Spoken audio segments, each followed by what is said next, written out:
Alhamdulillah, bersyukur kepada Allah Subhanahu wa taala pada hari ini kita bisa bertemu di dalam suatu majlis yang sangatlah mulia, majlis yang dinaungi oleh para malaikat, majlis yang dihidupkan sejak zaman Rasulullah sallallahu alaihi wasallam untuk mendapatkan warisan Rasulullah SAW, yaitu majlis ilmu. Maka oleh karena itu seluruh ilmu adalah ilmu dari Allah yang haruslah kita cari dan pelajari, dan tidaklah kita mendapatkan ilmu kecuali diberikan oleh Allah Subhanahu wa taala. Oleh karena itu kita awali dengan sama-sama berdoa kepada Allah. A'udzubillahi minasyaitonirrajim. Bismillahirrahmanirrahim. Allahumma inna nas'aluka fahman nabiyyin wa hifdzal mursalin wa ilhamal malaikatil muqarrabin. Allahumma aghnina bil ilmi wa zayyinna bil hilmi wa akrimna bit taqwa wa jammilna bil afiyah birahmatika ya arhamar rahimin. Wa sallallahu ala sayyidina Muhammad wa ala alihi wa sahbihi wa baraka wa sallam. Alhamdulillahi rabbil alamin.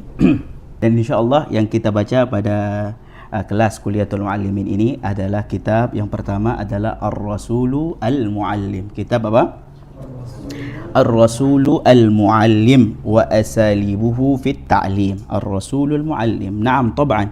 Ar-Rasulul Muallim tentu saja di sini maksudnya adalah Nabi Muhammad sallallahu alaihi wasallam. Dari namanya, judulnya kitab ini kita sudah tahu bahwa di sini yang akan dibahas adalah perihal Rasulullah sallallahu alaihi wasallam. Artinya apa? Ini kitab bukan sembarangan.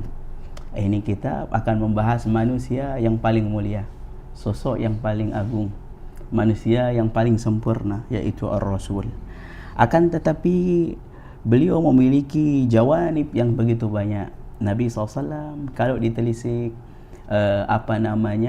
kehidupan beliau memiliki sisi yang begitu banyak, sebagai kepala rumah tangga, sebagai pemimpin negara, sebagai pemuka agama, sebagai pemimpin perang bahkan, dan diantaranya adalah sebagai guru. Maka lanjutan dari judul ini Al-Muallim, kita juga bisa tahu bahwasanya di sini beliau penulis kitab akan menekankan, membahas, mengkaji tentang sisi-sisi kehidupan Nabi sebagai seorang muallim. Dan muallim kita tahu berasal dari kata allama yuallim, fi'il mazid dari alima ya'lamu. Mazid menggunakan wazan fa'ala yufa'ilu menjadi allama yuallimu ta'liman fahuwa muallimun wa dzaka muallamun. Allim la tuallim. Yang maknanya apa? Yang maknanya adalah orang yang mengajar. Ya. Lalu di sini beliau melengkapi judul ini dan mengatakan wa asalibuhu. Tab'an asalib jamak dari apa? Ustaz? Asalib jamak dari? Asalib jamak nah?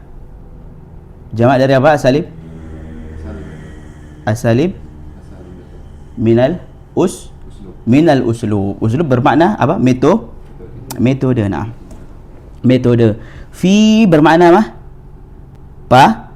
Pada tuddina fit ta'limi, tentu saja di dalam ta'lim, mengajar. Jadi singkat kata, buku ini, kitab ini akan membahas bagaimanakah sosok Nabi SAW tatkala beliau mengajar, bagaimanakah pesona beliau ketika mengajar, bagaimanakah metode beliau, teknik beliau ataupun strategi beliau ketika mengajar, sampai kok bisa ya ajaran beliau itu sampai bertahan 1400 tahun lamanya. Kok bisa? Kita ngajar santri hari ini, minggu depan udah lupa. Ya, atau lulus pondok udah kok bisa Nabi SAW ngajari para sahabat sampai ajarannya itu sampai ke kita hari ini? Allahu Akbar. Shallu ala Nabi Muhammad. Ini maknanya apa? Beliau adalah sosok guru yang luar biasa, yang agung gitu. Naam, Taban, ini adalah judul pembahasan kita pada hari ini. Siapa yang menulis? Yang menulisnya adalah Al-Syeikh Abdul Fattah Abu Ghuddah Al-Halabi. Al-Halabi maksudnya dari Aleppo, Halab. Aleppo dulu itu salah satu kota umat Islam ya. Syekh Abdul Fattah Abu Ghuddah. Syekh Abdul Fattah Abu Ghuddah. Beliau juga mendapatkan gelar Al-Muhaqqiq. Apa? Al-Muhaqqiq. Apa itu Al-Muhaqqiq? Orang yang banyak meneliti apa naskah-naskah kitab atau memberikan komentar dan memberikan koreksi kepadanya. Beliau juga dikenal dengan gelar Al-Muhaddits, seorang yang ahli hadis gitu. Seorang yang ahli hadis. Karena beliau banyak meriwayatkan hadis, ya. Beliau banyak meriwayatkan hadis. Syekh Abdul Fattah Abu Ghuddah. Taban ini adalah seorang yang sangat azim, ya ikhwan. Seorang yang sangatlah agung, seorang imam, seorang ulama yang sangatlah agung, dan beliau memang mengawali pembelajaran beliau itu di mana? Di negerinya.